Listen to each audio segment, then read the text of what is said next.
अभी ये एपिसोड हुआ तो बहुत अच्छा हुआ, मुझे पता तो चला एटलीस्ट कि इमिग्रेशन के बाद, सिक्योरिटी चेक के बाद भी आपको रोका जा सकता है। चलिए, ये काफ़ी नॉलेज वाली बात है और ये तो आपको बहुत ही काम आएगी। इसमें बिल्कुल काम रहे, परेशान ना होए किसी तरीके से, और जैसा वो मांगे वैसे आप आंसर दे दें। That's it. सच बोलेंगे तो कोई प्रॉब्लम नहीं होगी, ट्रस्ट में।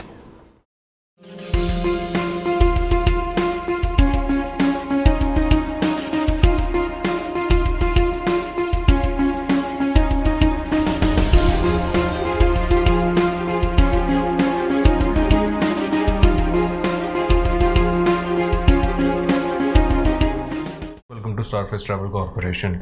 मेरा नाम यशदीप मलिक है। रिसेंटली मैंने अपना यूरोप का ट्रिप किया था, जिसमें मैंने काफ़ी सारी कंट्रीज़ के इमिग्रेशन क्लियर किए थे।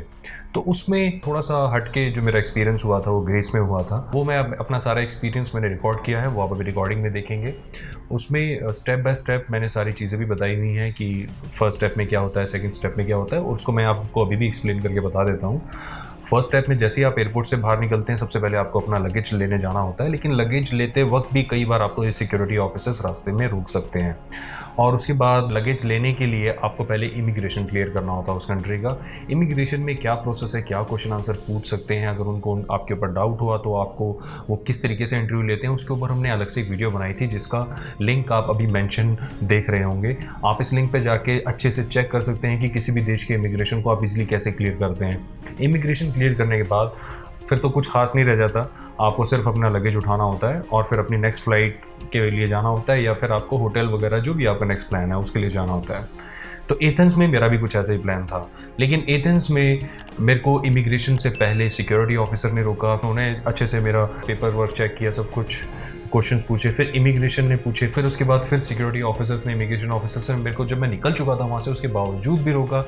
वो सब क्यों था मुझे उस टाइम समझ में नहीं आया कि बार बार मुझे क्यों रोका जा रहा है, बार बार मुझसे क्यों क्वेश्चन आंसर किए जा रहे हैं, और बार बार मेरे डॉक्यूमेंट्स क्यों चेक किए जा रहे हैं, बार बार वो स्कैन मशीन से मुझे स्कैन कर रहे थे। ये मेरे को काफ़ी देर बाद पता लगा कि ये स्पेशली मेरे साथ क्यों हो रहा था, क्योंकि बाकी सारे पैसेंजर्स तो अच्छे से ट्रैवल कर रहे थे, इक्का तुक्का ही था जिसको इन्होंने रोका होगा, उनमें से मैं भी था। तो ये सब क्यों हो रहा था वो मैं आपको इस वीडियो के एंड में बताऊंगा, लेकिन पहले वहाँ पर जो मेरा एक्सपीरियंस चल रहा था, चलिए आइए उसे सुनते हैं। इमिग्रेशन के ऊपर, वीज़ा के ऊपर और ट्रैवलिंग के ऊपर, डेस्टिनेशंस के ऊपर बहुत सारी वीडियोस आपको इस चैनल में मिलेगी, तो इस चैनल को ज़रूर सब्सक्राइब कीजिए। कहीं पर आपको ट्रैवलिंग करनी हो, आपको पैकेजेस लेने हो, किसी भी कंट्री का वीज़ा लगवाना हो, सिर्फ टूरिस्ट वीज़ा, तो आप उसके लिए हमें कॉन्टैक्ट कर सकते हैं। इस वक्त मैं हूँ एथेंस एयरपोर्ट पे, ग्रीस में, और यहाँ से I am going to Dusseldorf, Germany. तो जो एथेंस का एयरपोर्ट है बहुत ही बड़ा है, लेकिन एक बात की मेरे को ये खुशी होती है कि अगर हम दिल्ली के T3 एयरपोर्ट से कंपेयर करें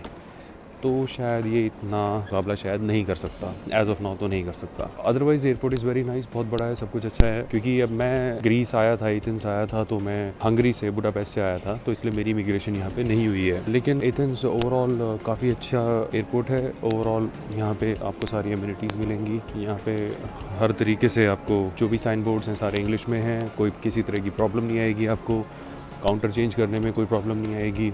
बस हाँ, एक चीज़ मैं आपको बता दूंगा कि यहाँ पे थोड़ा सा टाइम एक्स्ट्रा लगता है आप अगर इमिग्रेशन क्लियर करेंगे, क्योंकि जो इमिग्रेशन में यहाँ पे अभी मेरी कुछ इंडियंस थे, जो लोकल्स थे, जो ब्राउन स्किन थे, जिनसे मैंने बात करी, उन्होंने बताया था कि इमिग्रेशन जो है थोड़ी सी यहाँ पे पूछताछ ज़्यादा करता है।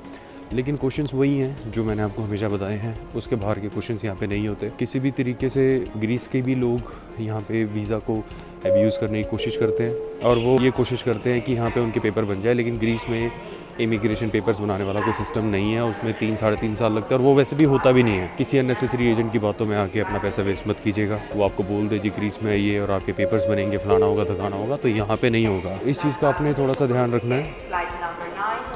ओवरऑल काफ़ी अच्छा एयरपोर्ट है। ओवरऑल ग्रीस में मेरा एक्सपीरियंस बहुत ही अच्छा रहा है। मैं आपको अपनी तरफ से पर्सनल रिकमेंडेशन ये करूँगा, कहीं पर भी आप ट्रैवल करते हैं यूरोप में, चाहे आप ग्रीस में हो, हंगरी में हो, जर्मनी में हो, फ्रांस में हो, कहीं पर भी जा रहे हैं, हमेशा वाटर बॉटल अपने पास कैरी करके रखें, क्योंकि यहाँ पे वाटर काफ़ी एक्सपेंसिव है, और अगर आपके पास बॉटल होती है तो आप उसे रिफ़िल कर सकते हैं। कहीं पर भी जाके अगर आप एयरपोर्ट पे हो आप वहाँ से रिफ़िल कर सकते हैं। होटल में चेक इन करते हैं तो आपको ख़रीदने की ज़रूरत नहीं, आप सिंपली उनको बॉटल दे दीजिए, भी मेरा रिफ़िल करके दे दीजिए।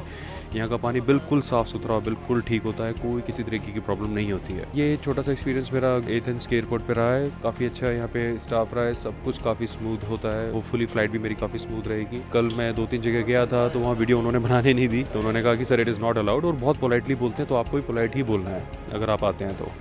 ओवरऑल काफ़ी अच्छा है। सो अब मेरी नेक्स्ट डेस्टिनेशन जो है वो जर्मनी डसलडॉर्फ है, लेकिन वहाँ पे मैं कोई स्टे नहीं कर रहा हूँ, फिर सीधा फ्लाई करूँगा मैं पोर्चुगल में। नेक्स्ट मैं आपके पास अपडेट लेकर आऊँगा पोर्चुगल्स के। एक चीज़ और मैं आपको इन्फॉर्म करना चाहता हूँ कि वॉकिंग आपकी काफ़ी होगी एथेंस में, तो शूज़ अपने उस तरीके से लेकर आएँ कि जिसमें आप वॉक कर सकें, मेंटली प्रिपेयर होकर आएँ। मैं आपको एक बार दिखा देता हूँ। ये स्ट्रेच जो है 1 किलोमीटर से भी लंबा है। आधा स्ट्रेच मेरा हो चुका है, आधा स्ट्रेच अभी बाकी है, आपको दिखाने की कोशिश करता हूँ मैं।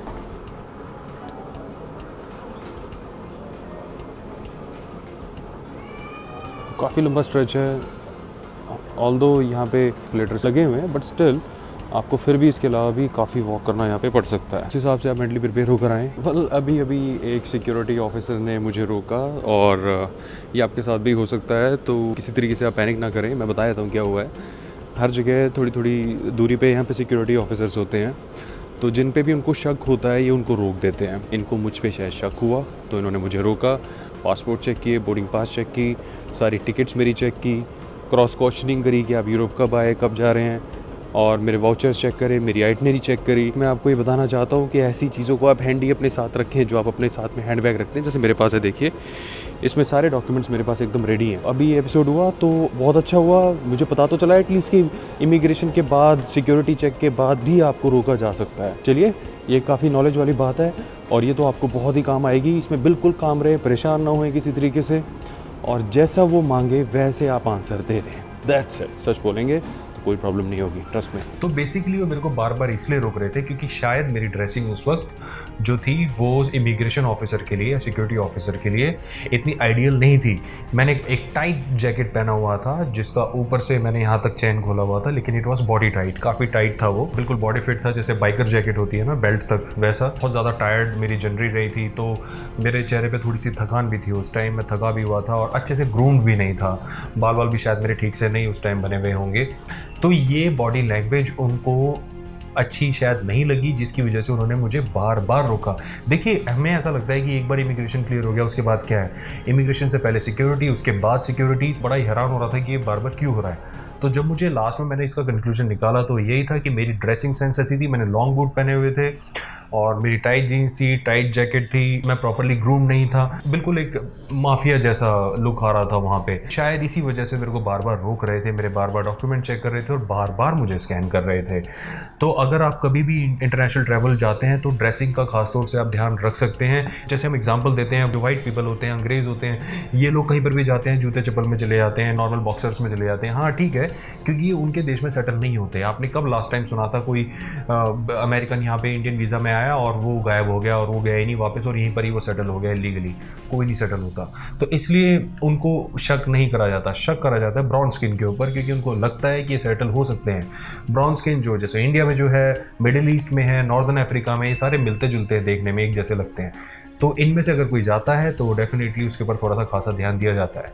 बाकी इमिग्रेशन प्रोसेस बिल्कुल स्मूथ होता है, जैसा कि मैंने आपको वीडियो की स्टार्टिंग में बताया। और भी बहुत इन्फॉर्मेटिव वीडियोस इस चैनल में आपको मिलेंगी, तो जाइए उनको चेकआउट कीजिए। कोई क्वेश्चन कंसर्न्स हो तो कमेंट भी कर सकते हैं। अपना समय देने के लिए बहुत बहुत धन्यवाद। आशा करता हूँ कि ग्रीस इमिग्रेशन की, एथेंस इमिग्रेशन की वीडियो आपके लिए काफ़ी इंसाइटफुल रही होगी। Thank you and have a nice day. Bye bye.